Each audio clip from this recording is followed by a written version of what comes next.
Welcome to Faces of Ghana. My name is Philip Abutiate. Today on Faces of Ghana, we are boxing here. We are speaking to a female boxer, Faruza. But before we hear her interesting story, remember to subscribe to our YouTube channel, follow us on all our social media platforms, and leave your comments in the comment section below. Right, let's hear from Faruza.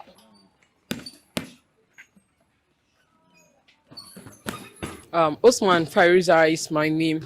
A 21 years old female boxer, an amateur boxer. Then I fight in the welterweight division. I'm I'm in a family of six. That's mom and dad with four siblings. Right. And then education. My educational background. I started school from kindergarten at Hillside School Complex, which is located around the Nimakanda Highway. I completed Hillside Complex at 2012. Yeah, then I got an admission to Kimbu Senior High Technical.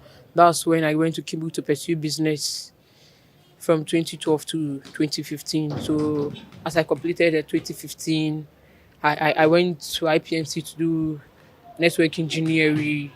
So that was 6 months course. After the 6 months course, my intention was to join the Ghana Armed Forces. So this is the case. I was all my determination, my intention was to join the service. So I was trying all possible best to get a chance to join the service. So I once had an information that there will be a sports enlistment. That was somewhere last year March. So I went there. The enlistment started on Monday. I played football from Monday to Thursday. Then I started feeling me that I'm not going to get a chance using football to join the service. So I was like, okay, why don't I go around to check any sports that I think I would feel comfortable in to partake in? I would just devote myself to do it. So whilst I was walking around, I met a group of girls boxing. So I just stood there, folded my arms to just check what they're doing. I stood there for a couple of minutes, then I was like, oh, I can do it. If these fat girls can do it, these girls can do it, why can't I also do it? So I then have to approach the coach. So I approached the coach and told him, Coach, I really want to box. Then he was like, have you ever boxed before? And I was like, no, I've never boxed before, but I had the feeling I can do it. So this is a case whereby the coach gave the gloves to me and was like, okay. He paired me with a friend and was like, let's box. So we boxed.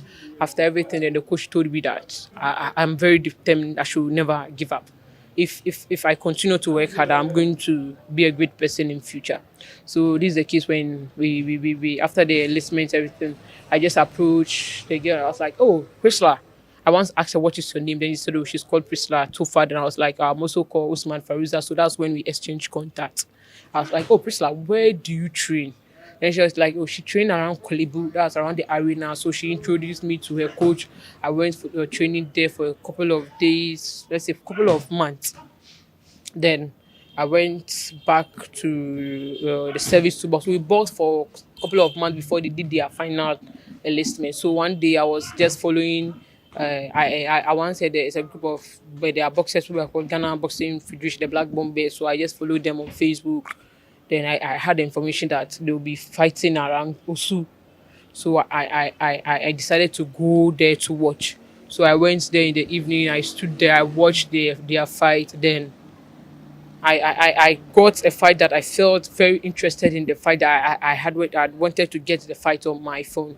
So I approached the guy and I was like, oh, I want this fight on my phone, your fight on my phone. The guy was like, no, he cannot give the fight to me. He don't know me anyway. Why do I want his fight? They don't do that. And I was like, well, I'm also a boxer. So I just want to have it on my phone and be looking on it to just do some training and stuff. So then he told me that if really I'm a boxer, they train at the stadium. I should meet them there on Monday. So the fight that I went there was on Saturday. So I exchanged contact with the guy. Then I was like, okay, then when I get to stadium, I'm going to call him. So before leaving the house, I called him to ask, please, are you at the stadium? Then he was like, yeah, he's on his way. So I met him at the stadium. Then he introduced me to the national team coach, that's Kosi Asari. So, Ofori Asari. So Coach Asari was like, hey, this fat, look how fat you are. Do you think you can box? And I was like, oh, say I can do it. So he gave them a program that's steps workout, do 45 minutes steps workout. Then it was like, okay, if I'm able to go with them, then which means I can do it. So he placed me on trials. I managed myself, motivated myself, then I was able to go with them. So that was when he placed me on let's say a test for some days. Then he now gave me the chance to join the national team. I started training with them. Then somewhere November, December, I got to hear they said there'll be a tournament. That's all African games in Morocco.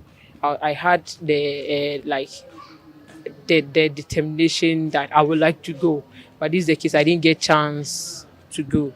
So as they came back, through God being so good, my hard work and stuff, the coach approached me and was like, "There are a lot of tournaments ahead. Who like to use me, but I should train very hard." He really liked how I'm being determined on the game and stuff. So we spoke about a lot of things. So I approached my coach, then told my coach, and then my coach said yes, he's aware of this, but I shouldn't give up. I should just train harder. So that's when we get to when I come to gym, training becomes extraordinary. That's the level of training here must increase because they are planning to take me to a tournament. But anything they said when the tough gets going, they're going to tough. So I just need to cooperate with them to do it because this is what I said I'm going to do. So this is the case. I had a chance to join the national team to Dakar, Senegal this year, February, to partake in the African Olympics qualification. God being so good, I joined. That was my first time to, let's say, sit in a plane. So as the first day I sat in the plane, I was like, wow, if boxing should bring me this far, why should I give up? So I started to motivate myself. So as we got to Dakar, we got to the arena after the balloting and everything, and my coach told me that okay, I have one bye. So I'll be fighting at the quarterfinal stage. And if I'm able to win the girl at the quarterfinal stage, then which means I'll qualify to the Olympic Games. So I was like, wow, if this is the case, then I'm going to bring all the best out of me to just qualify to the Olympic game. So this is the case. I approach my captain because let's say in the national team, my captain is someone who I would say I depend on. I share everything. Suleiman Itete. He's someone that I share all my problems with. Then I take advice from him. So as they said that I approached Sule because he's the captain for so many years and he has won a lot of medals and he know more about the game. So if I think I'm facing a problem, I just approach him. Sule, this. Then he will say, do it this way, rather. It's going to help you rather than this way.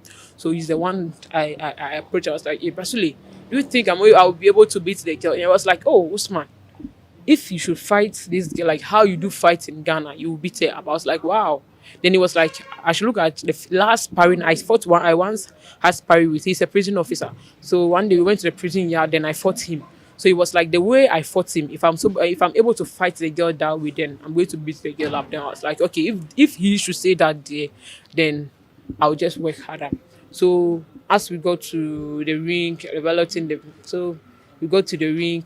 The first round, I brought all my best out. I was like, I don't want to disappoint myself and I don't want to disappoint my country too. I have to bring all the best out of me. The round one, I won her 10-9. I won the round one, she won the round two. So which means round three, round one, round two, it was a draw match, 19-19. So this is the case. We need to say let's bring the best. Everyone needs to bring his best out to be the winner. So round 3-2, it's got to, let's say the last 30 minutes I got very tired because the girl was very tougher than me. She has been to competition and stuff, and me, that was my first time to be. So I could say it's a lack of experience, right? Lack of experience because that was my first time. So she won me by 28-29. That was, I had 28 points and she had 29 points. So she won by a point. So after that, I was very disappointed in myself. I was crying all over. My coaches, my teammates were pampering me, motivating me that I've done well. I told Sule that I wanted to do more better than what I did. Then he was like, yeah, he knows it. And he even saw it in the ring. But God knows best. I have better days. I was like, then I want to start it now. If I'm able to do it now, then I think the future will be bright. So when I was crying and talking to them, then one Algerian coach approached me and she was like, I should never give up. I'm a champion. She learned I'm a newcomer in the team. And the way I fought, she has hope in me that I will do better. So I should never give up. I should just take training serious and stuff. So she was the one who, motivated me to just take it serious. So that was when I came down. Then But when you came down, how did your parents receive the news? at the beginning, me telling my parents I was a boxer was very tough decision. It was very tough because I was having a feeling in me that, hey, my mom is very strict. My dad is also very strict. If I tell them I box, they would tell me to stop. So I was hiding it. I was hiding it. I was hiding. So my sister, I once went to the gym, but for my sister, she knows everything. She's now a military personnel because we all went together, but we were being divided into two groups. So she's in the first batch. She has just passed out. But we, due to the pandemic, we were asked to hold on for some time now.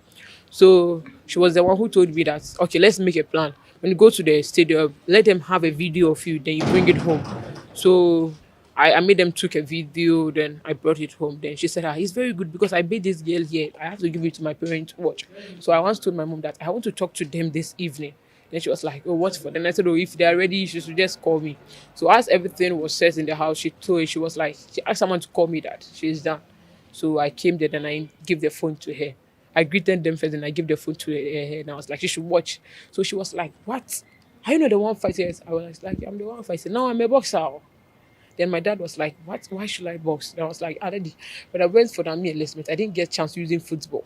Because football, there were a lot of tougher players more than I am. So I didn't get a chance to join you. So I just diverted, walked around to see if there would be a sport that I would like to participate or I think I can participate in. So I saw boxing, then I started boxing. Then my mom was like, what? I will. If I think this is what I want to do, then may the Lord be with me. Back in school, were you the type that liked fighting, like fighting with your mates? Me fighting, I don't remember I stand to fight someone back.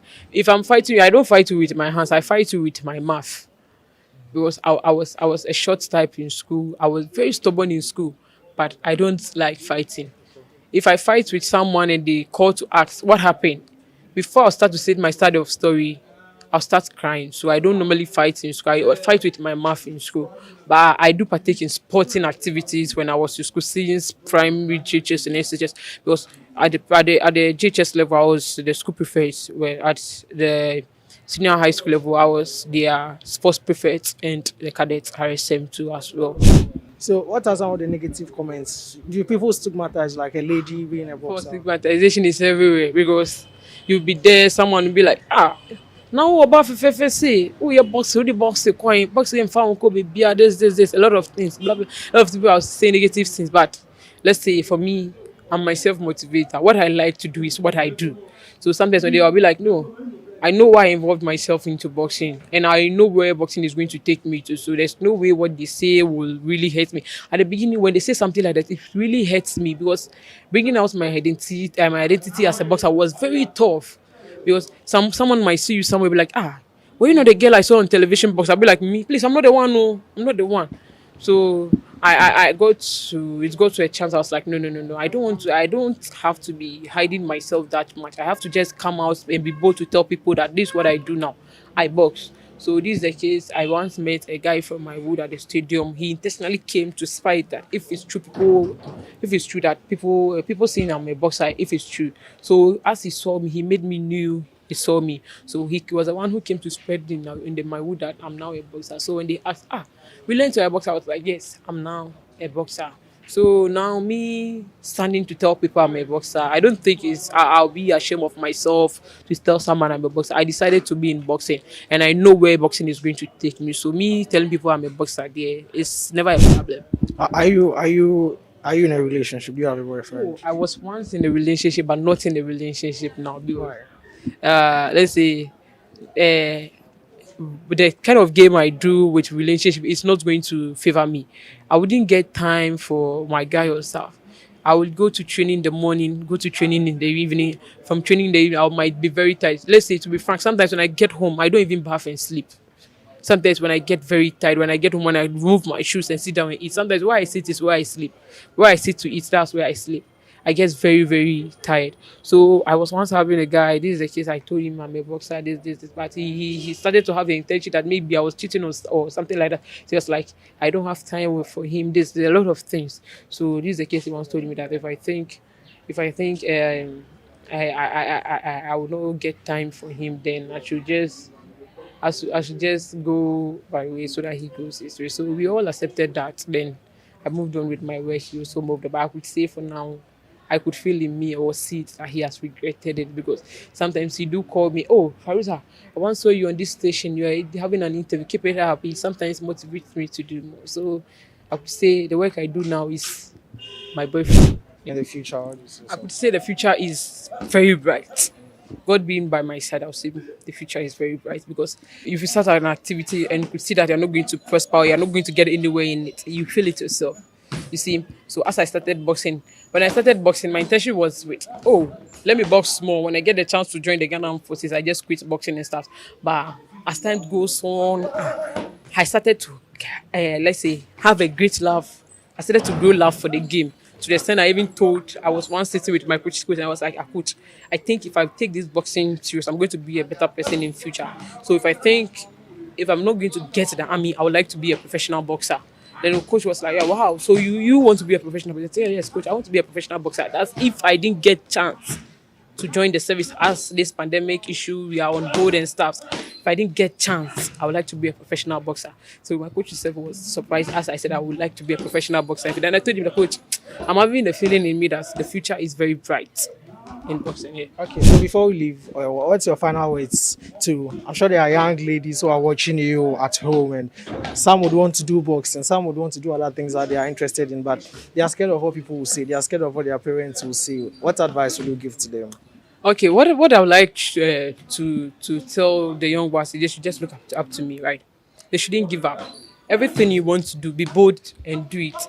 When you're able to do it, if you are able to overcome your weakness, those who demotivate you not to do it, they will be the same people to motivate you to go higher. So my motto is never give up. Never give up in life. Just be prayerful, respectful, hardworking, and be focused. If you are being determined, hardworking, and you are being focused, you are going to achieve what you want in future. And to the governmental organization, non-governmental organization, what I would like to tell them is what we like now is the support. We like the support both financially, physically, and mentally, right? The financial support, that's a lot of us come from far place to training, right? Sometimes it's become very difficult to go to training. Not that we don't want to go to training, we want to go, but there's no support to pay transportation fee in and out, right? Some I know of group of girls who do sports, right? But sometimes it's become very difficult for them to come to the gym. When you call and be like, oh, why are you not coming to the gym today? Oh, Faruza, today I don't have transportation fee. It got to a time due to this transportation fee, I nearly gave up, but I was like, no, I have to just work hard. This is a case we have our coach Akpenato. He's a prison officer. He's ASP Akpenato. So he's the one when I'll be like, coach, today I don't think I have money to come to train. He'll be like, Osuman, come, I'll give something to you. So anytime I think I don't have money, I approach my coaches to tell them that, coach, today there's no money. So I don't think I will make it to train. He'll be like, oh, cool, come, take money from someone. When you come, I'll give it to you. And when I take money from someone and I come, they always make sure they give it to me to give it to the person back. So what we need now is the support. The government, non-governmental organization, we are pleading on their behalf not to depend only on football, right? They should treat each sport and every sport equally as they treat football. And let's say boxing for a sake, when they invest in their hearts, we are never going to disappoint them. There is going to be a lot of medals in Ghana. So we plead on them to support the boxing aspect too. Let's go, go, go, go!